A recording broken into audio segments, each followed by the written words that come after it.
uh, how should someone like Michael and I uh, get into it with less frustration? I mean, I know you said put the ego aside, but that's very much mindset. But tactically, like, what should someone like us do? I feel like we Yeah. should lay on a couch right now too. Like she's getting like Therapy psychological help. session. We're like, yeah, Hold therapy, on. please help us. Yeah.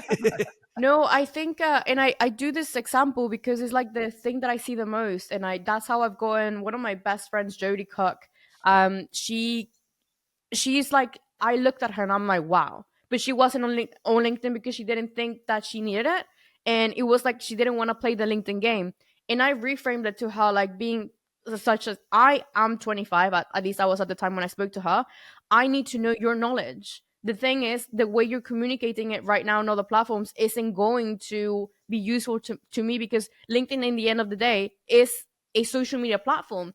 And what do social media platforms want? They want short form information. They want a quick win, right? So how can we take all of your experience that you know and put it out there? So then we started with like, oh, she didn't want to put Forbes 30 on the 30 on her headline because she was 30 on the 30 like 10 years ago. So she's not 30 on the 30 anymore. But I'm like, that is extreme market validation of who you are.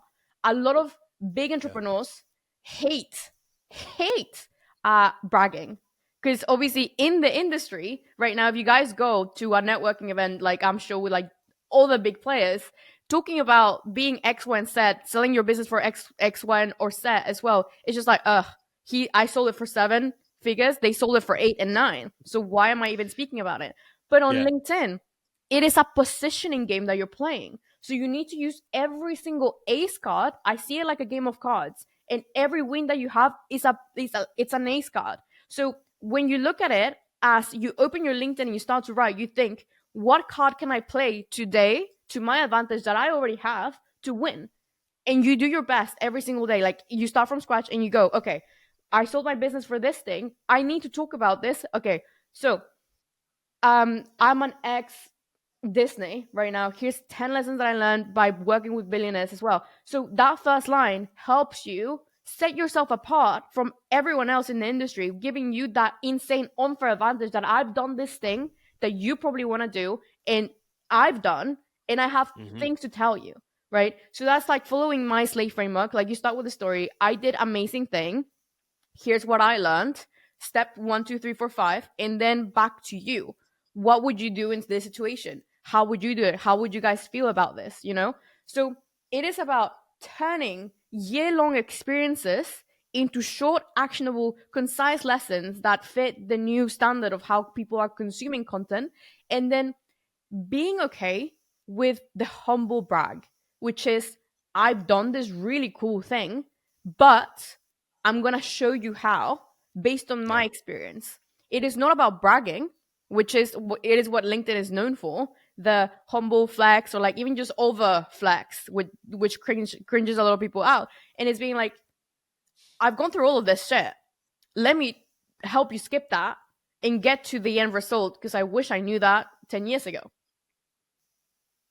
Right. I think as you say that, and again, I love how you break it down, and I always love your slay framework, but I do think, interestingly enough, ego on one hand has people be like, like comparing themselves to the 9 million exit versus a 7 million exit. But in some scenarios here, what you also have is you have like what you just described about the brag, that's this other side of ego, however you want to look at it. Because in that case, it's more a matter of, well, like I've always felt uncomfortable. Social media in general for me has been one of those, because I'm like, oh, I don't need to show people my whatever perfect life people are taking the pictures of, depending on the social media. Or over here, it's like that for me sometimes feels so staged that I've always been uncomfortable with it. So what you're saying definitely resonates with me too, because I get it. It's like people got to get over that, because guess what?